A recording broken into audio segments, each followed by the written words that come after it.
Tuesday. It's supposed to be a light day in the football content business. Well, unfortunately, it was an absolutely terrible Tuesday for the Cleveland Browns. We're going to break it all down. Your latest Locked On Browns starts now. You are Locked On Browns, your daily Cleveland Browns podcast. Part of the Locked On Podcast Network. Your team every day.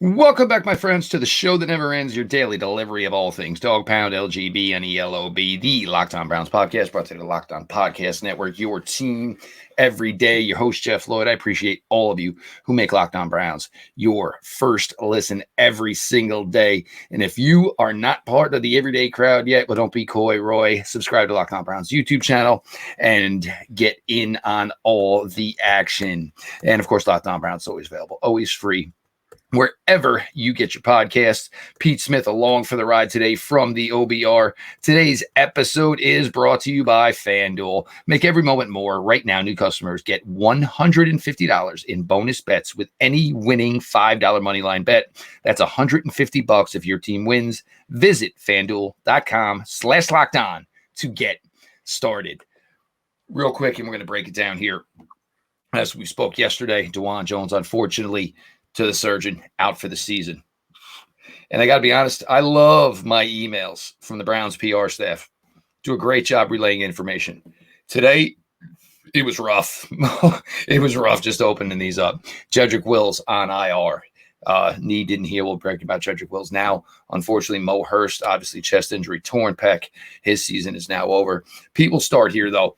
And it's an odd scenario for Jedrick Wills because everybody – and Jedrick Wills, Pete, probably did himself, brought himself back into the fan base by not being around. But unfortunately for Jedrick Wills, and I know there seems to be a lot of confusion from fans about what the whole deal is here with Jedrick Wills. But for Jedrick Wills, unfortunately, 2023 is now in the rearview mirror. Well, Jerron Christian played the worst tackle I've seen a Browns player play in maybe since John St. Clair. Joe Thomas spoiled you. He was just horrendous against Josh Allen, and certainly there were people who were more than ready for Jed Wills to come back after that. I am assuming that with Jedrick Wills, he was always going to need surgery, and the 6 weeks estimated recovery time on what he was doing was basically getting to a point where he might be able to finish out the year before having it. I mean, it's possible that it could have been injury. It could have potentially healed itself all the way on its own. But, when they checked it out, evidently it wasn't healing in a way that was going to allow him to play, and they decided they needed to do it. So they went ahead and knocked it out. So I think it's basically the difference between finding out Jed Wills was out for the season now versus finding out that he was out for the season 5 weeks ago. And yes, I get why it's sort of irritating that he's only had surgery now, but I don't think it's going to be an injury that keeps him out super long. I think his recovery will be shorter than DeJuan Jones or Jack Conklin. But we don't have a whole lot of detail other than it was arthroscopic, which could mean a number of different things. But it's not like a full-on ligament repair like some of these other guys are having. Yeah, you got to figure, and I don't want to say as easy because, arthroscopic, everybody just thinks everything's the same thing. And, of course, that's most likely what Joel Bitonio went through, missed 1 week, came back, more of a cleanup type of procedure type of thing. For Jed, this was probably an issue of, can we get you some more range of motion? Can we build some strength back up within that knee? We're looking at it now where you first got hurt. I do believe it was week 7. How are we going to get you through another 13, 14 weeks with rest, with rehab? Hopefully we're regaining some strength in that knee, even though it is damaged structurally, obviously, that you wouldn't do surgery otherwise. Can we get you through 5, 6, possibly 7 more games? Obviously, the belief was it was just not progressing to that. So for Jedrick Wills, it certainly becomes a difficult spot for Jed. Cleveland Browns are now down full-time, and nobody's coming back now to their 4th fifth and sixth and possibly even seventh offensive tackles from here on out. The injuries continue to pile up for this team. This team continues to just handle their business. And Pete, did talk about this a couple of weeks ago. It's always, it's clever and it's cliche. These, win the day, win the week, this week, nothing else matter, But when it works, it looks good. When it doesn't, it looks silly. But for the Browns, look, they just keep finding a way to will themselves past all of these issues. Now you get the Chicago Bears this week. Obviously, Jedrick Christian, this will now be his sixth start for the team this year. And it's just crazy in the surface to think about a guy not starting the season with the team, basically just shows up 1 week later, starts, and then all of a sudden now he's probably going to be your left tackle for, obviously the remainder of the 2023 season. Knock on wood, of course, for the health for Jedrick Christian as well. And all these guys, they can just keep holding on here now because the numbers are just adding up here. For Jed, it's been tough. And Pete, the one thing we will always give credit for, and at times hard on when it was warranted. But this guy, he always showed up. So the fact that he tried and spent almost 6 weeks now trying to get himself ready to go, there's nothing about this guy, quitter, no, soft, no. Anything about this guy, Jedrick Wills, it's never been that way. This guy has done everything he could do to go out there and do his job every week. Yeah, I mean, look, Jedrick Wills played through a substantial amount of pain in various seasons. He was hurt once already this year. Yeah, came back early a couple times when the Browns were just so bad behind him. Has awful body language and has made some unfortunate comments at points. But, he biggest thing he did wrong was not being Joe Thomas. He's not a particularly good tackle, but he's an relatively average one. He's a professional level tackle. He can start for somebody. I don't think it's going to be the Browns next year. I think he's going to end up getting traded, but I do think he has value as a trade piece because my theory of the case is that you're going to see teams move up and trade for quarterbacks, and they're going to have less assets to shore up the offensive line. And if you can get a player, and most of the teams who are going to be moving up to have a quarterback have cap space anyway. So if you can flip a low pick to get a starting caliber offensive lineman as part of a group you're trying to overhaul, as many of these teams potentially need to, then Jed Wills potentially becomes an attractive option to sort of add another player. But we'll see, because some of that depends on how the Browns evaluate DeJuan Jones. Personally, I think he's going to end up a left tackle next year. I don't see any reason he can't. And with Jack Conklin at right tackle. But that's also pending on their recoveries from their various injuries. Makes for a difficult offseason for the Cleveland Browns. All offensive tackle wise, because every one of them is coming off a season-ending surgery, very similar to how the Browns had to manipulate their linebacker room last year with Anthony Walker, with Sione Taki, and certainly with Jeremiah Usu-Koramoah. But in case you missed it, you wonder, where the Browns will be with Jedrick Wills, and you do wonder if Jedrick Wills has taken his last snap with the Cleveland Browns. Unfortunately, we got to talk about another guy going to IR, and we'll get to that next. Jeff Lloyd, joined by the OBR's Pete Smith. Your latest Locked On Browns continues.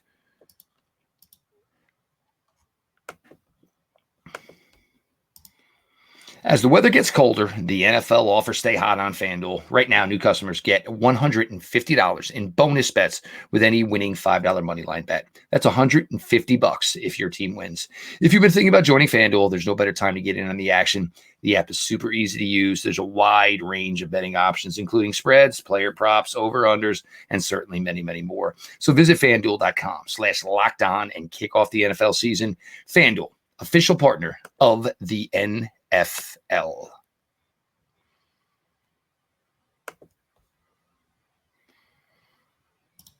Jeff Lloyd, joined by the OBR's Pete Smith. I appreciate everybody who makes Locked On Browns their first listen every single day. If you are not part of the everyday crowd, well, what are you waiting for? Make sure you subscribe to Locked On Browns YouTube channel. And, of course, the show is always available, always free, wherever you get your podcasts. Pete, this one, and I know me and you, we messaged back a little bit today. The name Sam Kamara, we'll get to him a little bit more in this segment. The elevation of him coming up from the practice squad, what exactly did this mean? He's kind of a tweener, can play inside, kind of can play outside. What was going on here? Then we get the word from Maurice Hurst. torn pec. 2023 is over for Mo Hurst. And sadly, this has kind of always been the story with Maurice Hurst. And it started this way through not the reality of him being injured or him being an issue. His draft cycle got obviously, derailed as they wanted to do further testing on his heart. It led to him going to the 5th round, eventually becoming a Raider, which that might have been a worse blow than Maurice Hurst has dealt with his entire career in the NFL. But it's always been, when he's out there and you see some glimpses, good player, all of a sudden shut down, season over. But this year, basically his longest run of playing time, his entire career. You saw the activity. You saw a player, that fit really well into this scheme, because as a defensive tackle, he was able to actually go out there and kind of be that bigger guy in the Jim Schwartz NASCAR package. And, when you have Myles Garrett, you have Za'Darius Smith, you have Ogbenai Okoronkwo, and you're Maurice Hurst, and you're the 4th guy out there, sometimes you were getting some favorable one-on-one matchups. Keys to win them. He was winning them. The interception in Seattle, that'll always be a highlight for a guy like this year. The belly rub, and I'm going to miss that because, you just love a guy out there having fun. But for Maurice Hurst, there is maybe a bright spot to this, because the way he was playing, maybe there wasn't a possibility. He could have priced himself out of, coming back to the Cleveland Browns. Fingers crossed there, because I'd love to have Mo back. But Pete, this is a tough one for a guy that's just, always drawn basically, the ace of spades, and he's always gotten the short end of the stick as far as, health luck within the NFL. Yeah, I think Maurice Hurst was going to end up staying with the Browns regardless. You've had success. This has been the best place you've ever been. It's probably the best place for you to stay. It's also the most games he's ever played in the season. He's played the season since he was a Raider. Before that, he had 2 years where he played 2 games. Those 2 years combined because of injuries, and then the year previous to that, he played, I think, 13 games or something like that for the Raiders. Or there's somebody else I'm missing in there. But anyway, it's been 2019. Niners. He was a Niner too. Yeah. That's where he played 2 games. His last full season was 2019 with the Raiders. So he's just had a bad run of luck. The thing is, he's really effective. He did not play a ton of snaps. Mm-hmm. I think he was like a 250 or somewhere around there. So it wasn't sub-package player. But yeah, so as a result, I don't know if given the injury history and everything else, I don't know if there was a huge market for that. I think ultimately he was going to stay with the Browns. But for a guy the Browns took a flyer on, he crushed it and was a great fit. Good quickness, speed, was able to be disruptive. His stat line is not as impressive as I think his disruption was. I think he had 4 tackles for loss, 1.5 sacks, the pick. Which you're fine, but he had a number of pressures and some other things where he just created problems and created plays for teammates. And when the Browns had their best package out there to rush the passer, it was him and Za'Darius on the inside with Obo and Myles Garrett on the outside. And that role is going to be a difficult hole to fill. You can do some things where maybe that becomes an Alex Wright or somebody potentially rushing on the inside, but it seems like he's pretty well established as sort of a run-stopping base end for the moment. But they're going to have to find a way to continue to try to create pressure from that spot and be able to use things like speed and stuff. I mean, the sack he had in that game, he just beat the brakes off Luke Fortner, the Jags, and that's difficult to recreate. He's a guy you can run lots of stunts with.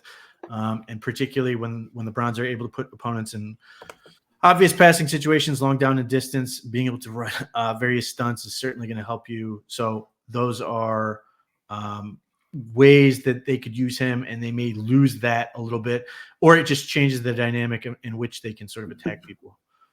And that's a really good point, because obviously, the Browns, Dalvin Tomlinson, what they love about him is, obviously want him on the field early, 1st and 10 situations that, get him off, obviously get him rested, get him back from 1st and 10.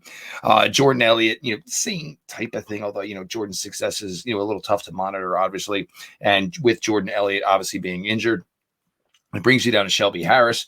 I'm not sure the snap count total they want to give Shelby Harris, but I think they got to look at what he's doing right now versus the snaps he's getting and saying, hey, more might be a good idea, but more could be less effectiveness. That might not be the best idea. Siaki Ika, obviously, here's a guy, and this is weird, obviously, because the Browns don't normally have top 100 players that really haven't gotten any playing time in years past with this franchise. If you were a top 100 pick, most likely you were a day one starter. The elevation of Sam Kamara, who is an interesting player at his size, can play inside, can play outside. The Browns are most likely going to have to elevate one defensive lineman this week. That'll cover, Hurst being gone. You're not necessarily sure where you're at as far as, of course, Jordan Elliott is concerned. So it's a little tricky, but, hey, as much as we all want to put faith in Bill Callahan and everything he's done with the offensive line, this is the reason you go out and you bring in these guys and you get a guy like Jim Schwartz, because you say, hey, look, we understand it's not always going to be perfect what we give you to work with each and every week and each and every game day, but you've got the experience. Obviously, you've got the talent. You've got the knowledge. You've got the wisdom. You always seem to find a way to make these things work. So defensively, it's always harder to hide a weakness than offensively. Find the turd. You Every dayers know. You can do it pretty effectively.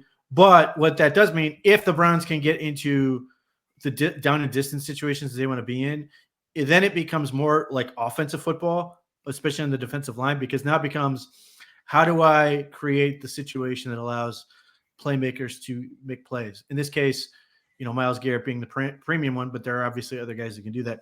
So, for example, let's say it's Siaki Ika in there, and he just plays basically like a guard and just bowls somebody out of the way, like a down block, to allow Myles Garrett to cut inside. Like, that is where you can get into being able to still do what you want to do, but it really becomes imperative to still win on first and second down, and to create those situations. And obviously, if you're going to lose somebody, Hurst is sort of the guy to lose just because he's not playing regularly, whereas some of the other guys, like Dalvin Tomlinson, would be death. Like, straight up, you can't afford. We'd be right back to the scenario we were since 2017, and every time I had you on here, Pete, where are the defensive tackles? Where are the defensive tackles? Yeah, so I mean, like, that part, you can do some things. Obviously, you prefer to have four guys that can get after the quarterback, but if not, you still have the ability to use one of those guys to potentially create opportunities for the other guys. And of what is probably the weakness at times for this Browns team right now, stopping the run, that's not where Maurice Hurst was helping this team anyway. Well, he was occasionally a guy that would come in on rundowns specifically to just penetrate and get upfield as quick as he could. And that's why he has 4 tackles for loss. But no, on a consistent down-to-down basis, the Browns were more interested in having guys who could allow linebackers to make plays, or, guys who could allow like the defensive ends and stuff to make plays. So, just Jim Schwartz style in general, you want guys who are playmakers everywhere. So that's where you could see a guy like Mo Hurst being able to do some of those things where, you are given the freedom to just go make a play, run or pass. I think in this scenario, you're going to have a little bit more of a traditional role for the guy who's lineups inside in some of those situations. And, but we'll close this segment out, go to the new one just real quick. Hey, Ndamukong Suh, what's up, big guy? Want to come work for maybe 2 months, 2.5 months? We'll see. Jeff Lloyd, joined by the OBR's Pete Smith. We're going to continue on here. Your latest Locked On Browns.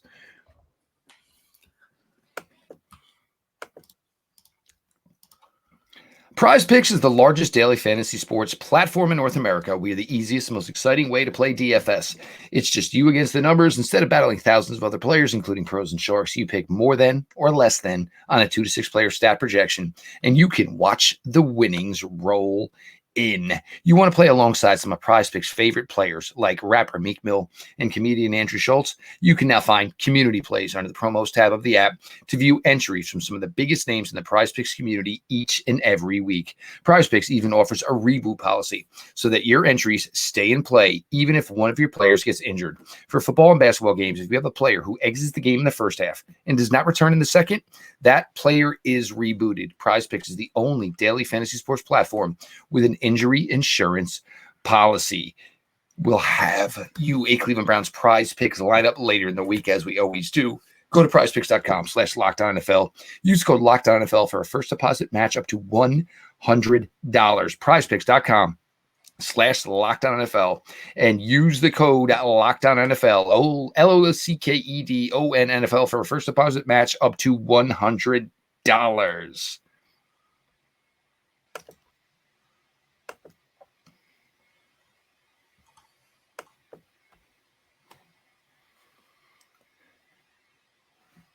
Jeff Lloyd, we are joined by the OBR's Pete Smith, your daily delivery of all things Dog Pound. What I do want to say is I thank everybody who makes Locked On Browns their first listen every single day. The everyday crowd. Encourage the others to join the everyday crowd by subscribing to Locked On Browns YouTube channel. The show is always available. It's always free wherever you get your podcasts. Pete, the Browns still have a game to play this week. Coming off a victory Sunday against the Jacksonville Jaguars, the Chicago Bears come to town. Justin Fields obviously playing better. And all of a sudden the Bears, and this is weird, Pete, this team, I think with 5 wins at this point, most likely will end up with the number 1 pick in the NFL draft. Depending on what they do themselves, they will have a second pick in the first round of the NFL draft. Right now, tendering, I think it's right around in the latest mock drafts, they're about 8th with their own selection. So a lot to be determined here, but this team is out there fighting, made the trade, brought in a player like Montez Sweat, a former player that was definitely high on the Jeff Lloyd, Pete Smith draft boards years ago when we talked about Montez Sweat. But this team, and I don't want to say it's the little engine that could, because they're too talented for that. They're just kind of like the team that just goes down, and like sometimes you see a car when I'm talking about the Browns, cars on the highway, people are sliding off the side of the road. The weather's bad, snow, ice, this, that, and the other thing.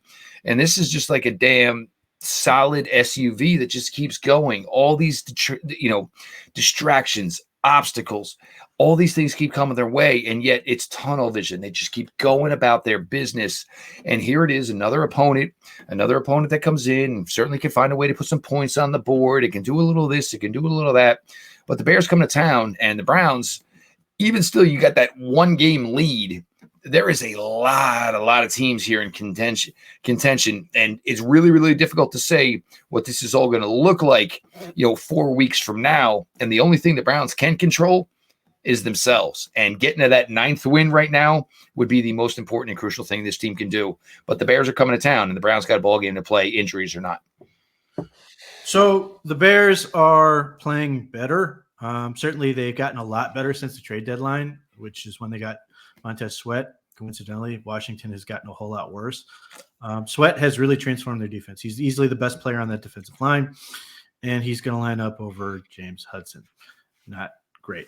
So that becomes a huge focal point. And whether that's, tight ends constantly trying to block him and get after it, whatever, that becomes a big factor. They've got one of the better corners in football in Jalen Johnson. So Jalen Johnson's probably like, dude, I want it out. I tried to get out of here, man. So, you're going to probably have to find ways to, this could be another great opportunity for David Njoku to have a big game, or Elijah Moore or something like that, because you assume Jalen Johnson's just going to follow Amari Cooper around the whole game. But look, the Bears offensively, DJ Moore is great. I mean, it's not a surprise. We know, Pete. We know. But Justin Fields is horrible relative to what the Browns do well. Justin Fields loves to hold on to the ball. He loves to sit there in the pocket and scan the field. And the last time he did that, he was sacked 133 times by this Browns team in a historic performance. Now, he's certainly better than he was there. That was his rookie year. But if he tries to do that against this team, it's going to end really, really badly.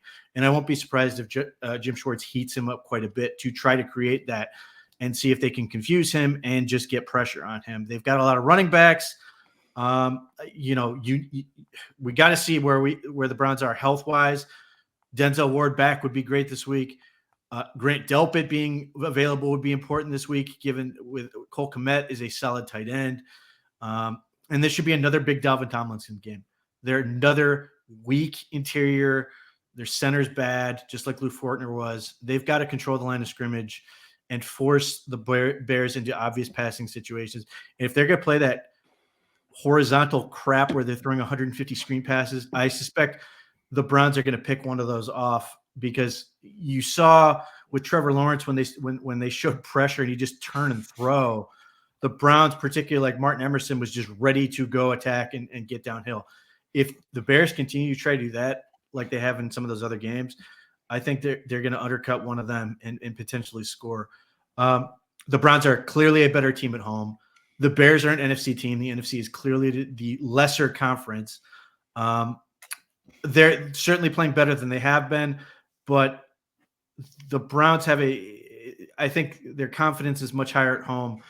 They've just got a lot riding on this. And then the other part of this, they just seem to really buy into the fact that they problem solve 1 week at a time, as opposed to getting overwhelmed by sort of looking up and going, oh my God, we got 4 games and we're missing all these guys. They really have bought into this.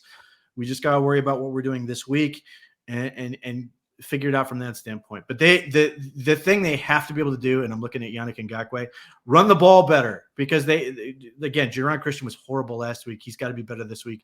If they can run the ball against this front, which seems perfectly reasonable, that should allow Joe Flacco to have another strong game with play action passing. Well, this is also something I said last week when they were playing a team that was giving up 5 yards per carry over their previous 4 games. But either way, look, you want to have any extended run late in the season when weather may become a factor, playoffs where you have to control the million factors. That is the number one. Look, I love where the Browns passing game is right now. And we've certainly had, everydayers know, I've had my quibbles over this for ages with this show. But I mean, with the passing game, but the fact that the running game is kind of non-existent right now, other than, you can count on Kareem to get the tough yards. That's great. But even still, you give him 4 cracks. That's not going to equal a first down and moving the sticks. But he's doing the part that at least he is being asked to do. He is Pete Smith, part of the OBR, the Orange and Brown Report. These guys just keep pumping it out, cranking it out, adding talent. Obviously, Pete's over there. They brought in Noah, great team over there as well already to begin with. Make sure if you're not, you got a Browns fan in your life, subscription to the OBR for Christmas. Nice little stocking stuff you can take care of everybody. Browns Bite, the podcast. Obviously, Pete and Bree, they do a fantastic job over there. Make sure you're following @_Pete Smith _. I am your host, Jeff Lloyd. You guys know this is now my 7th season doing this. For me, even 20 was great, but right now this is the season I'm enjoying the most. And part of the adversity is probably adding to it, that you're getting guys and seeing guys step up each week that, heck, they shouldn't even be playing, because technically it's not their job. They're stepping in for somebody else, but I'm loving every minute of it. Everybody, as far as, making Locked On Browns your first listen, the holidays, man, you guys mean a lot. I can't even put it into words. If you are not part of the everyday crowd, man, you need to check that and get that right real quick. Subscribe to Locked On Browns YouTube channel. Show's always available, always free wherever you get your podcasts. This has been your daily delivery of all things Dog Pound. LGB on the LOB. Let's go Browns.